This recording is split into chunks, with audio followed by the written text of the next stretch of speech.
এই বান্ধব শোনো। সুন্দর। হ্যাঁ ওই হলো। শোনো, আমার একটা কাজ করে দাও তো, আমাকে একটা চিঠি লিখে দাও না। ইয়ে মানে মানে চিঠি? হ্যাঁ চিঠি। কেন চিঠি জানো না? না জানি তো লেটার তো লেটার, কিন্তু মানে আমি আমি আমি আমি বলছিলাম পার্বতী, তুমি তো এই জেঠুমনির কাছে প্রত্যেকদিন পড়ো না, তো তুমি নিজেই লিখে নিতে পারবে। আমাকে এসবে দরকার, আমার কাজ আছে। বুদ্ধু কথা লাগলো কিন্তু। আরে লাগাই উচিত। আমি যদি নিজে লিখি তাহলে তো সবাই জানতে পেরে যাবে এটা আমার হাতের লেখা। আমি তো তাই তোমাকে বলছি তুমি লিখে দাও, তাহলে কেউ বুঝতে পারবে না। শোনো, ঝটপট নাও তো, লিখে দাও। ধরো, লেখো। কি হলো, লেখো। আরে পেনের ঢাকনাটা তো খোলো। কি হয়েছে, তোমাকে শরীর খারাপ করছে?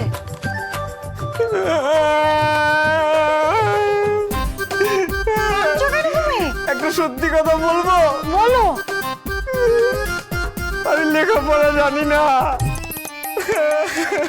হ্যাঁ? ও বলে বাবা, ও কি বলছে গো?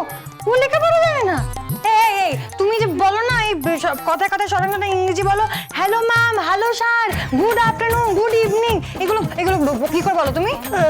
আসলে পার্বতী জানো তো, আমি এই এত বছর শহরে আছি তো, শহরের আদব কায়দা রপ্ত করে ফেলেছিলাম, কিন্তু আমি লেখাপড়া জানি না পার্বতী।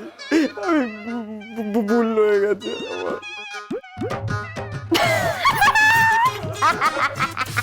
তুমি লেখাপড়া জানো না, তার মানে তোমার এই যে এত ঠট্টর করে ইংরেজি বলা, সেগুলো সব ফাটা বাসি বাজানো।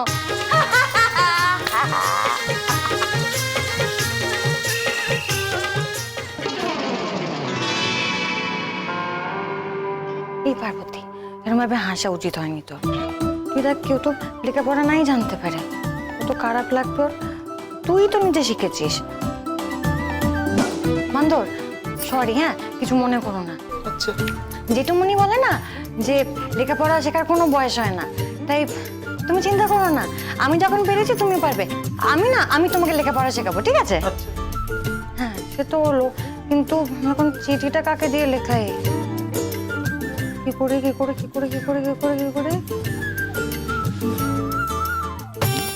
পেয়ে গেছি। দেব, এবার একটু বেশি বাচ্চাদের মতো রাগ হয়ে যাচ্ছে না? আমি মানছি তোমার অভিমান হয়েছে, দিম্মা কেন আজকে গাড়িটা পাঠিয়েছে, তো আমি তো দিম্মাকে বলিনি গাড়িটা পাঠাতে। আর এটা তো তুমি মানবে বলো যে আজকে একটা প্রবলেম সলভ হয়েছে না? ভাবো, দিম্মা গাড়িটা পাঠিয়েছে বলে তুমি সময় মতো অফিসে চলে যেতে পেরেছো, আর আমিও কলেজে পৌঁছে যেতে পেরেছি। এটা তো ভালোই হয়েছে বলো, তাই না? সেই অ্যাকচুয়ালি তোর দিম্মা তো আমাদের প্রবলেম সলভ করছে। হ্যাঁ, আমি, আমাদের বাড়ির লোকজন, আমরা তো তোকে নিয়ে কোনো চিন্তাই করি না। দেব, এটা আমি কখন বললাম? কিছু কিছু কথা বলতে হয় না, পারো, বুঝে নিতে হয়।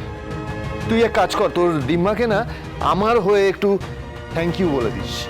উনি বারবার আমাদের বাড়িতে এসে নিজেকে এত বিষয়, এত প্রবলেমে ইনভলভ করেছেন, আর তোর ভার্সন অনুযায়ী উনি দূর থেকেও আমাদের প্রবলেম সলভ করছেন।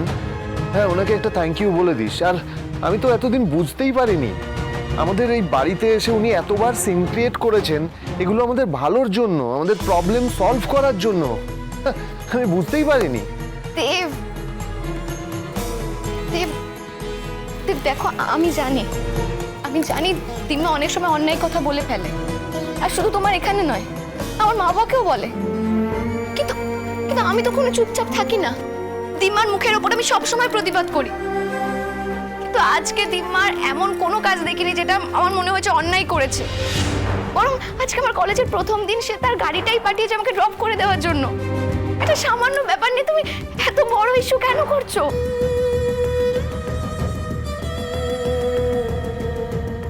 পারো, টেল মি ওয়ান থিং, তোর দিম্মা এতদিন কোথায় ছিল? না বল, তোর দিম্মা এতদিন কোথায় ছিল? হঠাৎ করে আমাদের বিয়ের পর উনি বিভিন্ন বিষয়ে নিজেকে ইনভলভ করে ফেলছেন। আমরা কখনো ওনার বাড়িতে যাব, উনি বলছে আমি গাড়ি পাঠিয়ে দিচ্ছি, তোমরা এসো, আমার গাড়ি নিয়ে তোমরা এখানে যাও, ওখানে যাও, আমার গাড়ি তোমাদের ড্রপ করে দেব। আমরা ওনার বাড়িতে কিভাবে যাব সেটা আমাদের সাধ্য অনুযায়ী আমরা ডিসাইড করব, উনি না। ও দেব, দেব দিম্মা তো এটাকে জাস্ট শো অফ বলে পারো, nothing but show off the money. এটাকে অন্যকে ছোট করা বলে, এটাকে সৌজন্যতা বোধ বলে না। আর পারো, একটা ব্যাপার আমার অদ্ভুত লাগে জানিস তো, বিয়ের আগে আমার বাইকে চড়ে ঘুরে বেড়ানোটা তোর কাছে থ্রিলিং ছিল, রোম্যান্টিক ছিল।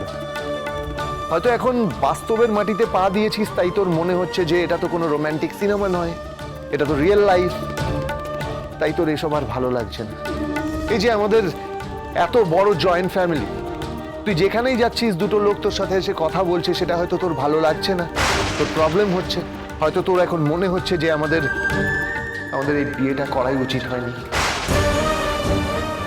হয়তো তোর মনে হচ্ছে যে আমাদের রিলেশনশিপটা রাখাই ঠিক হয়নি।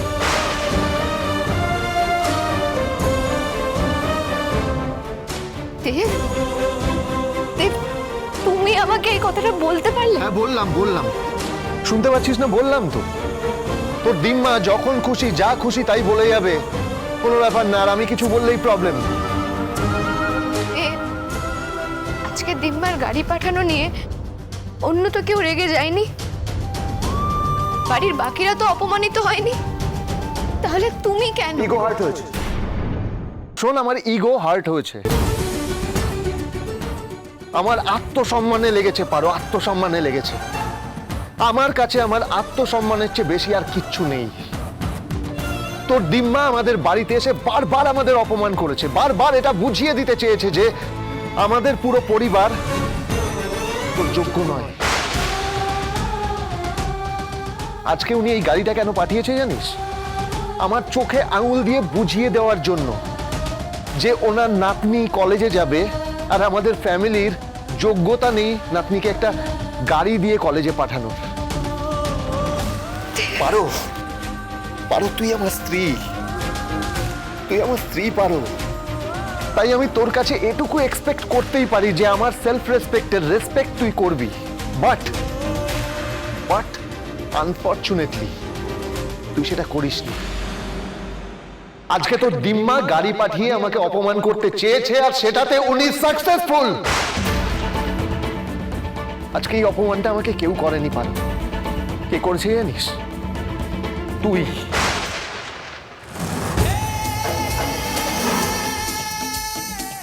হ্যাঁ পারো, আনফরচুনেটলি অপমানটা আমাকে তুই করলি।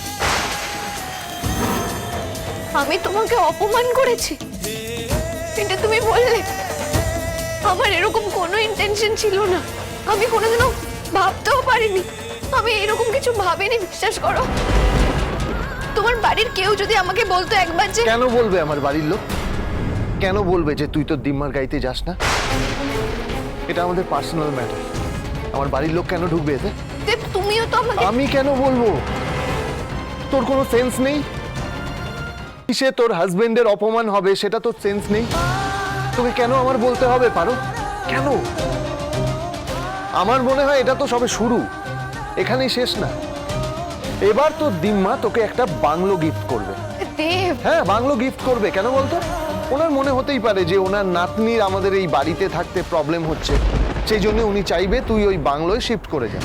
আর তোর হাজবেন্ড হিসেবে আমি আর কি করব বল? লোটা কম্বল গুটিয়ে তোর পেছন পেছন ওই বাংলোয় চলে যাব, আমার পরিবার চুলোয় যায়। দেব তুমি এসব কি বলছো? ঠিকই বলছি পারো, ঠিকই বলছি।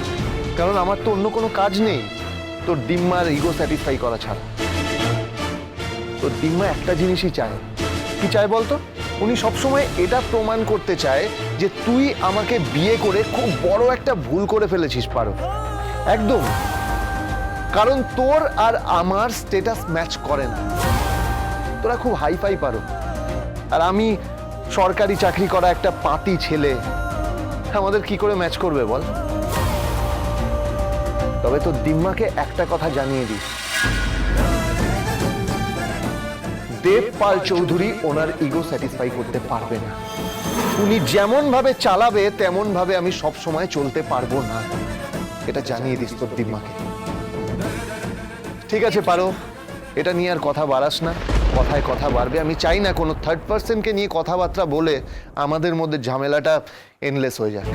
তো প্লিজ এটা নিয়ে আর কথা বাড়াস না। দেব দেব